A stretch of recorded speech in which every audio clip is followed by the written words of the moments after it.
guys! Another mini vlog sa aking buhay may asawa dito sa Germany. Naghahanap nga ako ng lulutuin ko ngayon for our dinner and meron pa pala ako dito ground pork at saka itong chicken breast. Na-shock nga ako dahil expire na pala itong chicken breast namin at hindi na namin ito maluluto. Kaya magluluto na lang ako ngayon ng spaghetti bolognese at naghanap nga ako dyan ng spaghetti at saka yung tomato paste at itong aking tomato sauce na ito na nga yung last package. Lalagyan ko nga sana nitong wine pero naisip ko wag na lang muna. And kailangan din natin ng bawang at saka sibuyas. So making spaghetti bolognese, mas gusto ko yung may carrots. Kaya ayan, dahil I don't have the patience na mag-slice ng maliliit nitong carrots, kaya ayan, kinudkud ko na lang siya. Sa totoo lang, hindi ako masyadong mahilig ng spaghetti. Kabaliktaran naman dahil ito si German husband. Nabubuhay ito na spaghetti lang at noodles lang yung kinakain. Yan kasi yung isa sa mga pagkain nila dito sa Germany. Kung tayo sa Pilipinas ay rice is life, dito naman yung mga German, ang mga pagkain lang nila dito is mga noodles or kaya tinapay. At syempre, yung patatas. So yung mga nagtatanong pala kung bakit mababa yung aming kesame, we are living in an apartment tapos nandito kami sa third floor. So ang tawag nito dito sa Germany is Dachgeschosswohnung or parang nasa attic na siya. Sa totoo lang, mahirap maghanap ng apartment dito sa Germany lalo na kapag meron kang anak or marami kayo na naninirahan. Marami kasi yung kailangan i-consider like kung meron kayong anak, kailangan merong sariling room yan. So kung dalawa ang iyong anak, kailangan din may dalawang extra room. At syempre, the bigger the apartment, mas malaki din ang babayaran. Tulad dito sa tinitirhan naming apartment, we have 2 rooms, tapos merong kitchen, may isang bathroom, tapos may living room. Alam nyo ba, we pay 1,050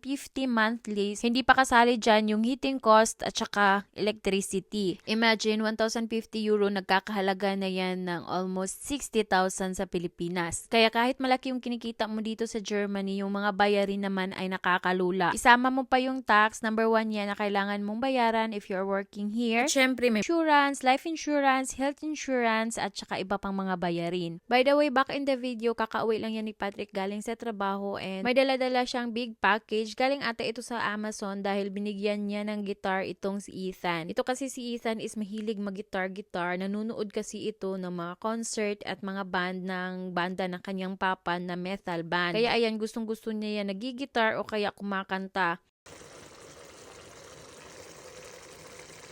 At dahil luto na itong spaghetti sauce, ayan, magluluto na tayo nitong noodles. Si Patrick talaga kalalasang nagluluto nitong noodles. Nung last time nga na nagluto nako, ay naku, sobrang maalat. Kaya ayan, tinatanong ko kung gaano kadami yung asin na kailangan kong ilagay. Yung last time kasi is parang nilagyan ko ng 4 tablespoons. Sobrang dami ng asin na nilagay ko. Kaya ayun, sobrang alat nung noodles na niluto ko. At siya na nga din ang nagpatuloy na nagluto nitong noodles. Masaya naman yan siya every time na nagluluto yan siya. Pinapainit ko lang into low fire itong sauce para naman hindi ito malamig habang niluluto ni Patrick itong noodles. So habang hinihintay namin na maluto ang noodles, nagkikwento yan siya sa kanyang trabaho, tapos kinukwento ko din kung ano yung ginagawa ko dito sa bahay habang wala siya. Umaalis kasi yan siya, alas 6 pa ng umaga, tulog pa kami ni Ethan yan. So pagising namin, usually wala na yan siya at andun na yan siya sa trabaho. Syempre, after the busy day, kailangan din natin ng time para sa ating asawa, char. So ayan, after 10 minutes, luto na yung noodles na ginawa ni Patrick at kakain na tayo. So ito na yung aming hapunan at ito na din yung aming parang heavy meal ngayong araw. So, mas masarap ito kapag may cheese. Kaya ayan, nilagyan ko ng cheese. Ito palang ginamit ko ay yung pizza cheese man ata ito. Hindi siya masyadong masarap sa spaghetti. Wala kasi kami yung mozzarella cheese. Cheddar cheese yata itong ginamit ko and hindi siya masarap nga. Nung bago pa lang ako dito sa Germany, hindi talaga kaya ng tiyan ko na ito lang yung spaghetti lang yung kinakain sa isang araw. Syempre, nasanay tayo na rice yung kinakain every meal. So, ang ginagawa ko, nagluluto ako ng 2